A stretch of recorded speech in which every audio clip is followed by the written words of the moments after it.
Salam dostlar. Bu videoda TCP və UDP protokol arasındakı fərqlər haqqında danışacağım. TCP-nin açılışı Transmission Control Protocol, UDP-nin açılışı isə User Datagram protokoldur.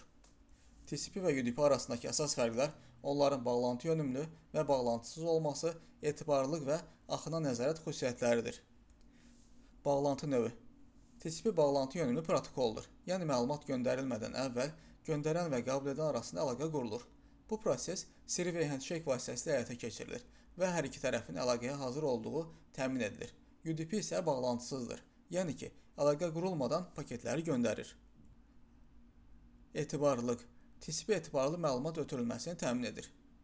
Bütün paketlərin düzgün ardıcıllıq çatmasını təmin edir və itən paketləri yenidən göndərir. Bu proses təsdiq mesajları və nömrələmə mexanizmləri vasitəsilə həyata keçirilir.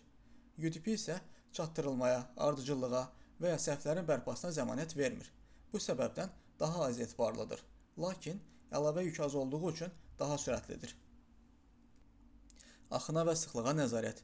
TCP qəbul edən tərəfi yüklənmədən qorumaq üçün axına nəzarət və şəbəkə trafikini idarə etmək üçün sıxlığa nəzarət mexanizmlərinə malikdir. UDP-də isə bu nəzarət mexanizmləri yoxdur. Bu da məlumatı daha sürətli ötürməyə imkan verir. Lakin şəbəkə sıxlığı və məlumat itkisi riski yaradır. Nə zaman hansı protokoldan istifadə olunmalıdır? Etibarlılıq və məlumat bütövlüyü vacib olduqda TCP-dən istifadə olunur. Məsələn, web browsing, e-mail və fayl ötürülməsi kimi tətbiqlərdə TCP-dən istifadə olunur. Web səhifə yüklənərkən, e-mail və fayl göndərilərkən bütün məlumatın düzgün ardıcıllıqla və itkisiz çatması vacibdir.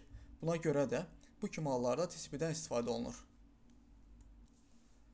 Sürət daha vacib olduqda və az sayda məlumat itkisi qəbul edilə bilinəndirsə, UDP istifadə olunur. Real-time işləyən tətbiqlərdə, xüsusən də video və səsə aid trafiklərdə UDP istifadə olunur. Video zəng zamanı bəzi paketlərin itməsi, yenidən göndərilməni gözləməkdən daha üstün ola bilər. Buna görə də bu kimi hallarda UDP-dən istifadə olunur. Nəticə olaraq, developerlər tətbiqi hazırlayarkən etibarlılıq, sürət və məlumat bütövlüyü tələblərindən asılı olaraq tətbiqin UDP və ya TCP ilə işləyəcəyini təyin edirlər.